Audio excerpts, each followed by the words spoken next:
C'est quoi exactement la GADEV et pourquoi l'État gabonais a-t-il décidé de la créer?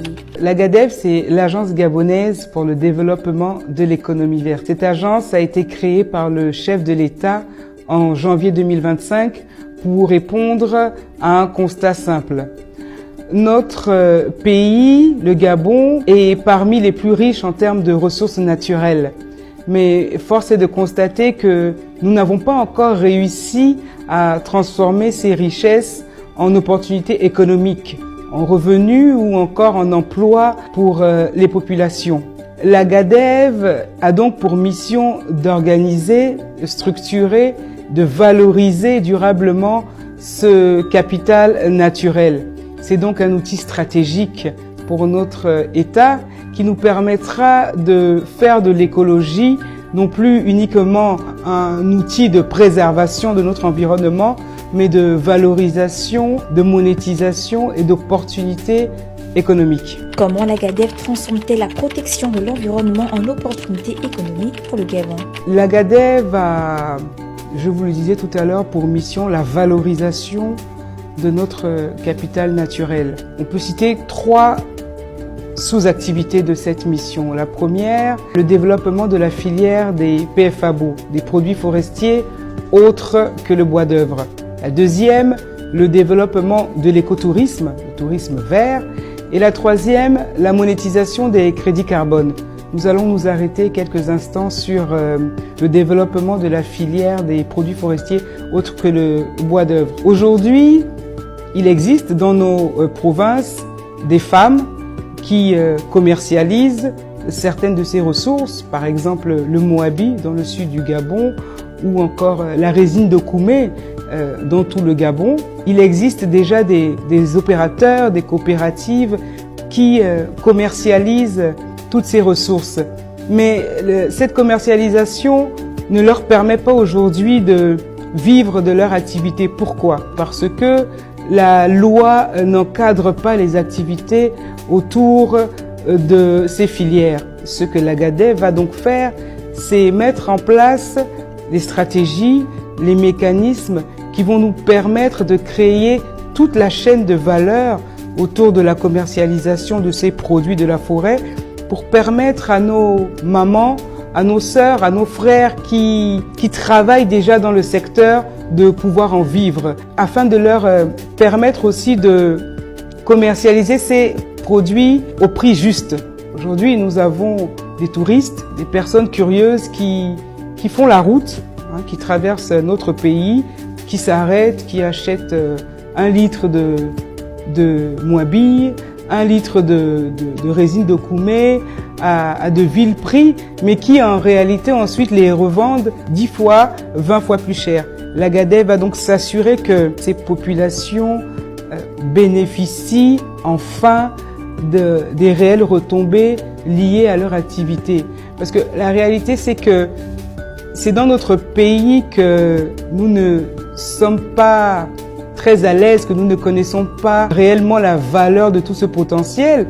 Mais laissez-moi vous dire qu'à l'extérieur, les industries sont en demande. La seule problématique que nous avions, que nous sommes en train de régler aujourd'hui, c'est que le cadre réglementaire dans notre pays n'était pas finalisé pour nous permettre de commercialiser librement avec ces industries internationales. Parce que le marché que nous visons ici, ce n'est pas le marché local. 2 500 000 habitants ne permet pas de développer une industrie. C'est le marché international que nous prospectons. Nous sommes donc en train de finaliser la mise à jour de tout le corpus réglementaire autour de la commercialisation de ces ressources naturelles et nous croyons que nous arriverons à faire des produits forestiers autres que le bois d'œuvre, pour ne citer que ceux-là, un levier de croissance économique important pour notre pays. Quels sont aujourd'hui vos premiers résultats concrets? Dans le cadre institutionnel de notre pays, on connaît la GADEV. La GADEV a sa place, mais il n'en demeure pas moins que c'est une jeune agence. Nous avons finalisé la mise en place du cadre réglementaire de notre agence en début d'année 2026. La GADEV se concentre donc sur 4 niveaux d'intervention.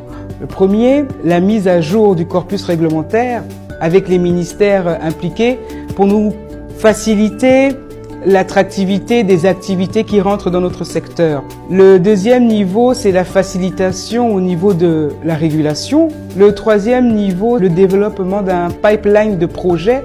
Et enfin, le quatrième, attirer des financements qui nous permettront de réaliser ces projets que nous aurons définis. La GADEV va donc s'assurer de transformer tout ce potentiel naturel en réalité économique pour les populations locales.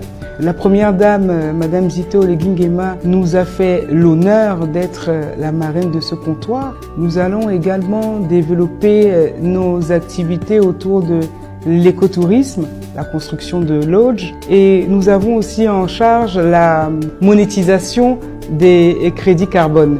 Qu'est-ce que la GADEV va changer de façon visible dans la vie des Gabonais? Toutes les initiatives qui sont prises pour améliorer les conditions de vie des populations, pour créer de nouveaux emplois, pour créer de nouveaux revenus, en réalité n'impactent que les populations des villes.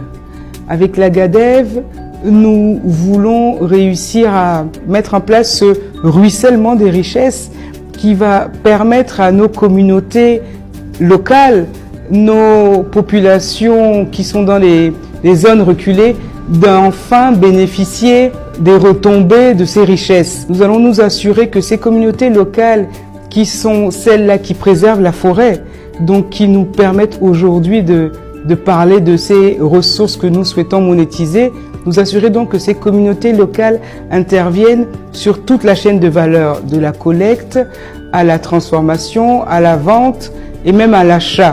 Notre rêve est que dans quelques années, nous ayons des témoignages de femmes, par exemple, qui viendront nous dire que grâce au développement de ces filières, grâce à la mise en place de ces industries, elles ont pu envoyer leurs enfants étudier en ville ou même à l'étranger. Avec la GADEV, donc, c'est préserver l'environnement va rimer avec opportunités économiques désormais.